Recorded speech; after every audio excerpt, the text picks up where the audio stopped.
Hey everybody, this is Alex Merced from AlexMercedCoder.dev, and this is going to be the fourth video in this series on Solid Start. And in this video, what I'm going to do is just kind of go over some more advanced routing stuff, also a couple things that I did not mention in the previous videos that I want to make sure I do cover here. Okay, so first off, let's just talk about, let's make another folder. So we'll make another folder called bread. Actually, even before we do that, let's do the cheese. So right up till now, if I want to make like the main page for a particular folder, I would call it index.jsx. Okay, and that would basically be like, oh, okay, so that's going to be /cheese. Okay, so again, let me just run this npm run dev, run the thing. Okay, so see, I get /cheese, and that's going to be whatever the cheese, the index.js in the cheese folder. Now, a neat quality of life feature, the problem is when you have so many folders and they all have a file called index.jsx in them, it gets kind of hard to keep track of. Okay, so to kind of limit this, what they let you do is you can rename the file to whatever you want. So we'll just call it like, cheese. But if you surround it with parentheses, so if I put parentheses around it, this signals to the router that this file is the main file for this folder, so that file should be treated as the /cheese. Okay, so if I do that, it should still work just like it was before. So if I go to localhost /cheese, see, it still works. Okay, and it doesn't really matter. I don't think it matters what you call it. So let me try this. If I try to call it like cheese 6. Okay, it should still be fine because that parentheses around it again tells you that, hey, like that's the main page. Okay, so that's the deal. Okay, let me just do a hard refresh just to be 100% sure, and yeah, so it all works just fine. Okay, so that's the first thing I want to point out. Okay, second thing is let's talk about like using params and search params in your component. So before we talked about like API routes, and when we talked about the API routes, okay, let me just find the example we used. Okay, so we were able to get like we went and got the search params using the query and the request object. We were able to get the params from the params property that comes inside that incoming argument to the API route. But what if I want to use these things inside the actual like component that renders on a page? Okay, so let me just do a quick example. So let's go back to cheese. We have cheese is open. Okay, well actually let's do it on the param page because we don't have params in other places. Okay, so we have a component that gets rendered here. Yeah, right here, cheese params. Okay, and we already know that we can do use params to grab params from the component. So we've done that before. Okay, but there's also a component called, or a hook called useSearchParams, and that will allow us to grab the search params. So if I do search params equals useSearchParams, okay, and then we'll console log search params as well. Let's go to that page. Okay, so I'll click here on Brie. That'll take us to the Brie page. And then let me add some search params to it. Hello equals by. Okay. And we'll see here that we get the proxy object, then we get another proxy object, which is going to be our which is going to be our search params. Okay. So right there, again, it's a proxy object, so it's going to look kind of funky. But again, if I were to do something like this, like go in here and say search params, let's try accessing .hello. Okay, I get undefined.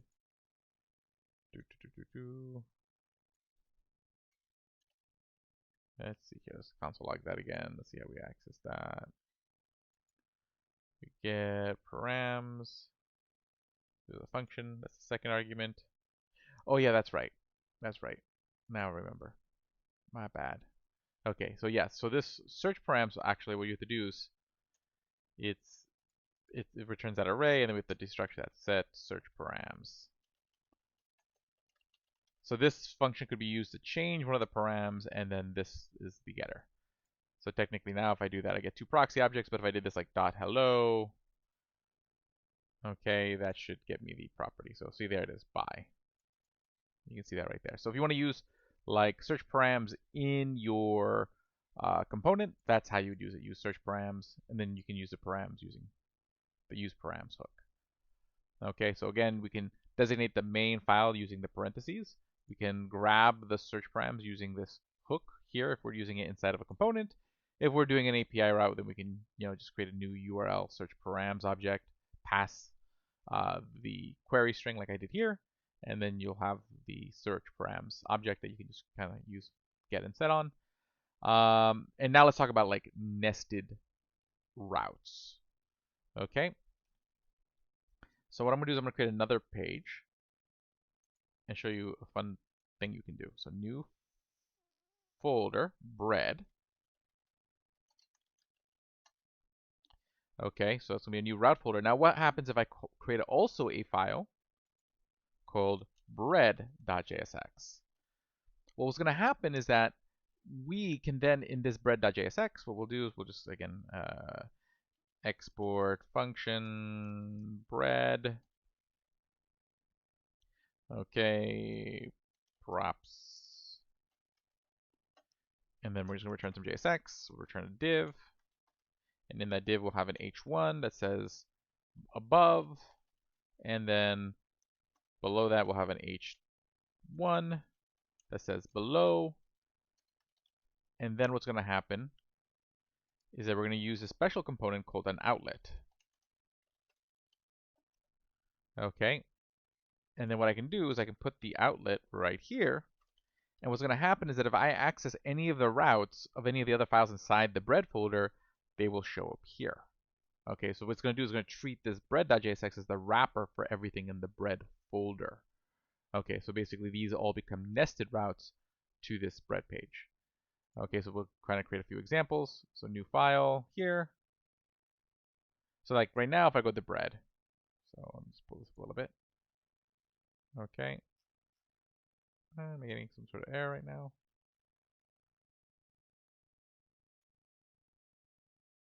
Oh, that looks all good.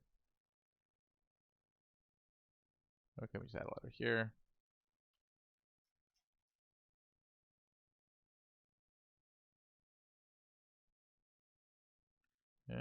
Outlet close. Should save on this one. Export function bread. Oh, this should be the default export. My bad. That's where we're getting to it from. Export default. You can tell I just woke up this Monday morning. Okay. Unexpected default. Well, now it should be okay. So let's see here. Function, we'll call it breads. Just to trigger that re-render. Oh, there we go. Okay, good. Okay. Now we see the pages. We see the bread route. So if I go to /bread, browser is frozen. Fun. New window.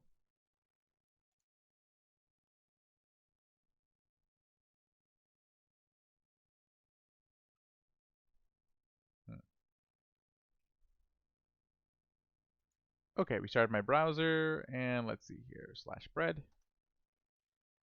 Cannot read properties of undefined reading routes.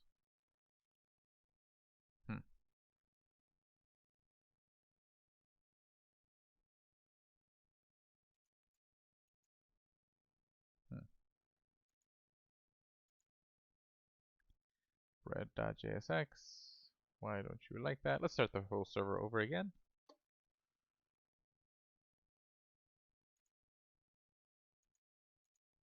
And if I go to /cheese, does that still work? Cheese still works. Bread does not. I think it's probably because this folder is empty, so let's add something to this folder. New file.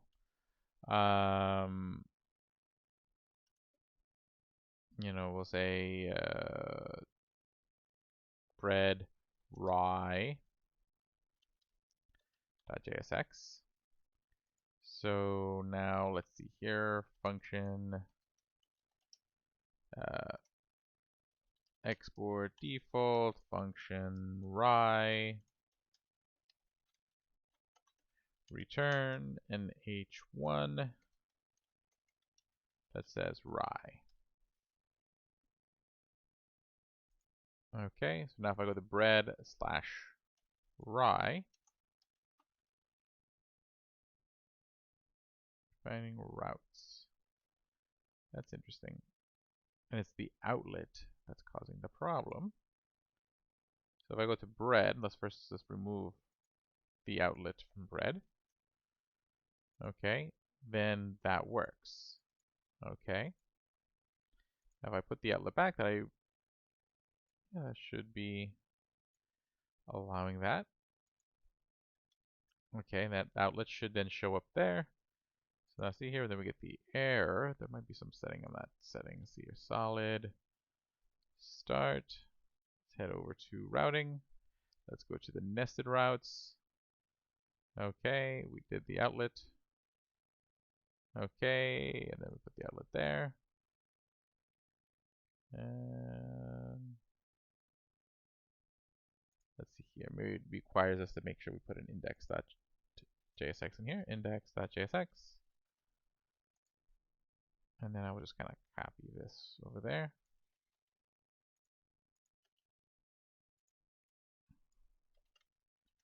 Main.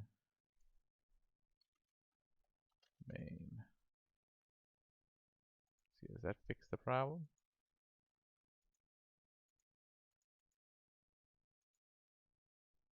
Let's see here.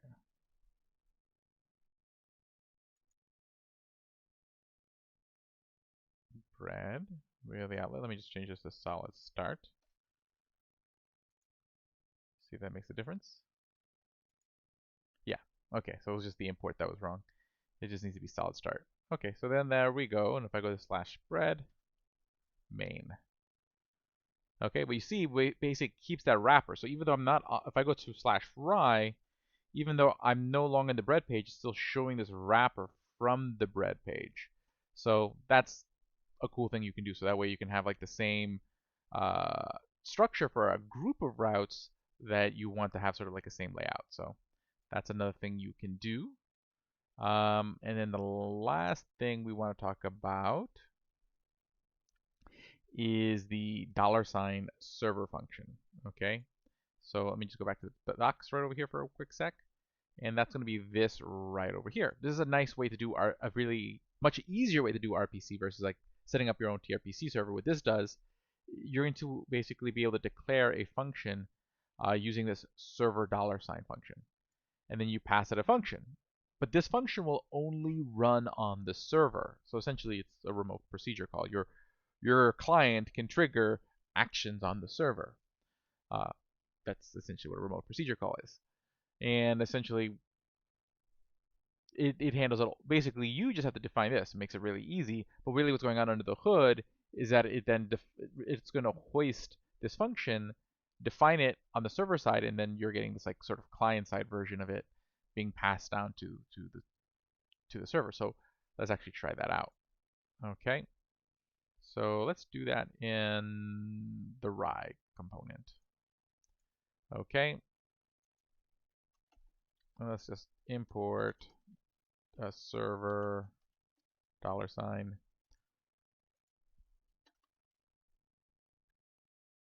And then we're going to say const, log on server equals, okay, server,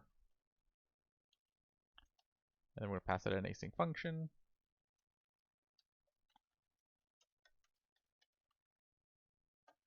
Okay, and all this is going to do is console.log. We may pass an argument, so we'll just say message console log message.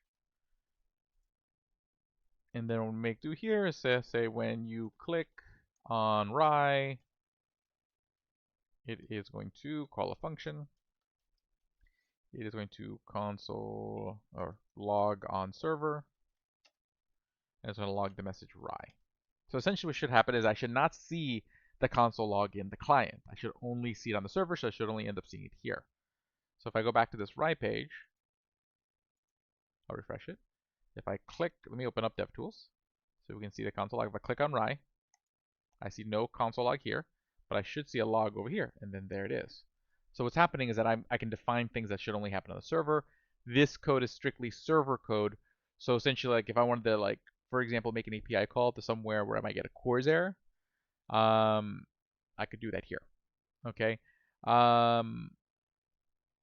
Yeah. So this is essentially if you just want to do something on the server. So you could do database actions there.